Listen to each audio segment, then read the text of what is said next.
कस्तूरी तिलकम ललाट फलके वक्षस्थले कौस्तुभम नासाग्रे नवमौक्तिकम करतले वेणुम करे कंकणम सर्वांगे हरिचंदनम सुललितम कंठे च मुक्तावली गोपस्त्री परिवेष्टितो विजयते गोपाल चूड़ामणि। उनके ललाट पर कस्तूरी तिलक है, वक्षस्थल पर कौस्तुभ मणि शोभायमान है, नाक की नोक पर मोती की सुंदर नथ है, हाथों पे मुरली और कलाई में कंगन है, संपूर्ण शरीर पर चंदन का लेप है, गले में मोतियों की माला है, चारों ओर गोपियां उन्हें घेरे हुए हैं। ऐसे श्री गोपाल की जय हो जो परम सौंदर्य के शिखर हैं। ब्रह्मावैवर्त पुराण में देवशयनी एकादशी के विशेष महात्म्य का वर्णन किया गया है। इस व्रत से प्राणी की समस्त मनोकामनाएं पूर्ण होती हैं। आषाढ़ मास के शुक्ल पक्ष की एकादशी को ही देवशयनी एकादशी कहा जाता है। इसी एकादशी से चातुर्मास का आरंभ माना जाता है। इस अवधि में कोई भी शुभ कार्य जैसे विवाह आदि नहीं किया जाता। मान्यता है कि इस दिन से भगवान श्री हरि विष्णु क्षीर सागर में शयन करते हैं और फिर 4 माह बाद उन्हें उठाया जाता है। उस दिन को देवोत्थानी एकादशी कहा जाता है। इस बीच के अंतराल को ही चातुर्मास कहा गया है। देवशयनी एकादशी को देवशयनी, महा एकादशी, थोली एकादशी, हरि देवशयनी आदि नामों से भी जाना जाता है। देवशयनी एकादशी व्रत कथा। धर्मराज युधिष्ठिर ने कहा, हे केशव, आषाढ़ शुक्ल एकादशी का क्या नाम है? इस व्रत के करने की विधि क्या है और किस देवता का पूजन किया जाता है? श्री कृष्ण कहने लगे कि हे युधिष्ठिर, जिस कथा को ब्रह्मा जी ने नारद जी से कहा था वही मैं तुमसे कहता हूँ। एक बार देवर्षि नारद जी ने ब्रह्मा जी से इस एकादशी के विषय में जानने की उत्सुकता प्रकट की। तब ब्रह्मा जी ने उन्हें बताया, सतयुग में मानधाता नामक एक चक्रवर्ती सम्राट राज्य करते थे। उनके राज्य में प्रजा बहुत सुखी थी, किंतु भविष्य में क्या हो जाए ये कोई नहीं जानता। अतः वे भी इस बात से अनभिज्ञ थे कि उनके राज्य में शीघ्र ही भयंकर अकाल पड़ने वाला है। उनके राज्य में पूरे 3 वर्ष तक वर्षा न होने के कारण भयंकर अकाल पड़ा। इस अकाल से चारों ओर त्राहि त्राहि मच गई। धर्म पक्ष के यज्ञ, हवन, पिंडदान, कथा, व्रत आदि में कमी हो गई। जब मुसीबत पड़ी हो तो धार्मिक कार्यों में प्राणी की रुचि कहाँ रह जाती है। प्रजा ने राजा के पास जाकर अपनी वेदना की दुहाई दी। राजा तो इस स्थिति को लेकर पहले से ही दुखी थे। वे सोचने लगे, आखिर मैंने ऐसा कौन सा पाप कर्म किया है जिसका दंड मुझे इस रूप में मिल रहा है। फिर इस कष्ट से मुक्ति पाने का कोई साधन करने के उद्देश्य से राजा सेना को लेकर जंगल की ओर चल दिए।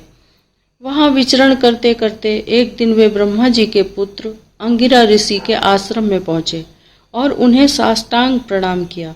ऋषिवर ने आशीर्वचनों उपरांत कुशल क्षेम पूछा। फिर जंगल में विचरने व अपने आश्रम में आने का प्रयोजन जानना चाहा। तब राजा ने हाथ जोड़कर कहा, महात्मन, सभी प्रकार से धर्म का पालन करता हुआ भी मैं अपने राज्य में दुर्भिक्ष का दृश्य देख रहा हूँ। आखिर किस कारण से ऐसा हो रहा है? कृपया इसका समाधान करें। ये सुनकर महर्षि अंगिरा ने कहा, हे राजन, सब युगों से उत्तम यह सतयुग है।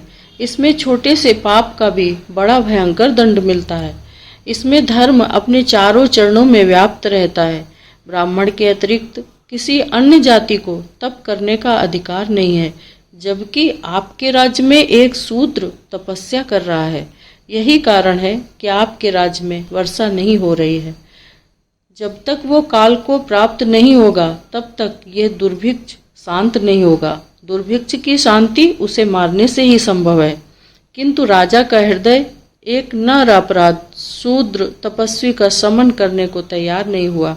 उन्होंने कहा, हे देव, मैं उस निरपराध को मार दूं, ये बात मेरा मन स्वीकार नहीं कर रहा है। कृपा करके आप कोई और उपाय बताइए। महर्षि अंगिरा ने बताया, आषाढ़ माह के शुक्ल पक्ष की एकादशी का व्रत करें। इस व्रत के प्रभाव से अवश्य ही वर्षा होगी। राजा अपने राज्य की राजधानी लौट आए और चारों वर्णों सहित एकादशी का विधि पूर्वक व्रत किया। व्रत के प्रभाव से उनके राज्य में मूसलाधार वर्षा हुई और पूरा राज्य धन धान्य से परिपूर्ण हो गया।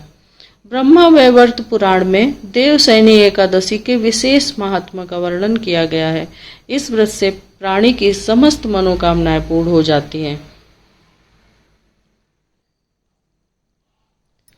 धर्म एव हतो हन्ति धर्मो रक्षति रक्षितः तस्माद् धर्मो न हन्तव्यो मा नो धर्मो हतो वधीत। अर्थात यदि तुम धर्म का नाश करोगे तो वही धर्म तुम्हारा नाश कर देगा। जो धर्म की रक्षा करता है उसकी धर्म स्वयं रक्षा करता है। इसलिए धर्म का कभी त्याग मत करो। कहीं ऐसा न हो कि धर्म रहित होकर तुम स्वयं नष्ट हो जाओ। शांताकारं भुजगशयनं पद्मनाभं सुरेशं विश्वाधारं गगनसदृशं मेघवर्णं शुभांगं लक्ष्मीकान्तं कमलनयनं योगिर्विद्यानगम्यं वन्दे विष्णुं भवभयहरं सर्वलोकैकनाथं।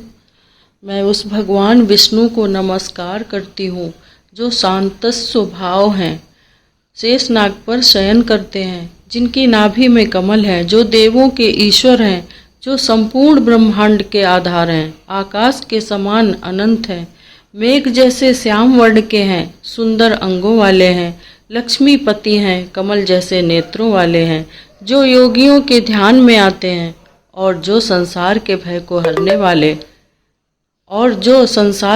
को हरने वाले सभी लोगों के एकमात्र नाथ हैं।